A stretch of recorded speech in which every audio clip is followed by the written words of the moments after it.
Hi, my name is James and this is Extra Opportunity. In this video I'm going to be covering some of the wider issues that to do with the games industry that have come up in the course of my regular Opportunity blog all about the Ouya. Today I'm going to be talking about free-to-play. So the idea of free-to-play games is that you can download the game completely for free and then the developers make money by charging for extras, so things like in-game currency or unlocking items or extra map packs, stuff like that. Now, free-to-play has a bit of a bad reputation in the industry and amongst gamers. A lot of people don't like it, and it tends to be that a lot of free-to-play games actually use quite exploitative psychological tricks to extract money out of people. So they take a lot of cues from the world of gambling, sort of suckering people in and sort of using various techniques to try and get as much money from them as possible. Now, free-to-play games don't necessarily have to be like that, and I'll illustrate why they are through way of an example. So I've got a hypothetical game I just came up with in my head, and it's a space game because all good games are set in space. And in this particular game, you start off and you fly around in a frigate, and then you upgrade, you level up to a cruiser, and then up to a battle cruiser and a battleship and so on. And at each level there are lots of different types of frigates and cruisers, but you only get one free and the rest you have to pay to unlock.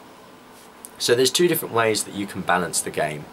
The first way is that you have the free cruiser or frigate as really crappy, it's really rubbish, and unless you want to spend absolutely ages grinding your way up to the next level, you really need to pay to get a much better, beefier cruiser or battleship or whatever. And the second way is that actually the free ship that you get, it's a bit of a jack of all trades, but it's pretty decent and you can get to the next level relatively easily with it. And the other ships then give you more options, they give you more tactics and specializations. So you could have a stealth cruiser and an electronics warfare cruiser, and they let you play the game differently, but they don't stop you from progressing in the overall game if you don't buy them. The problem is that the first way of doing things makes a lot more money. So in the first way, people are buying the ships earlier. They're buying because they want to make progress, because they want to get to the next point in the game. With the second way, people are playing all the way through, and it's only then that they're thinking, oh yeah, let's sort of go back and try some different stuff this time. And that also is a problem, because the longer people play, then the more likely they are to drop out, especially when they get to the end of the game. They say, well, I finished the game now and I'm not really that fussed about playing it again with different ships or different items, so yeah, I'm not going to play it anymore. So you end up with getting a lot less players retained at the part of the game where people are actually paying.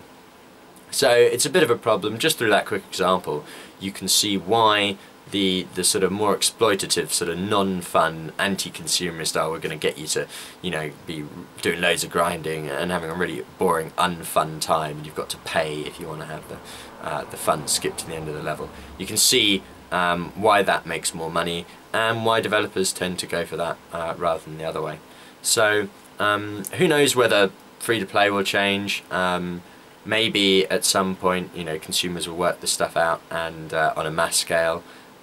It's to my mind, it's certainly not sustainable the way it is at the moment, but can companies make as much money from doing things the sustainable, sort of catering to just smaller audiences rather than, you know, the masses? I don't know. We'll find out. But yeah, anyway, that's the basics of free-to-play and why it isn't necessarily bad, but usually in reality it is. So yeah, see you next time.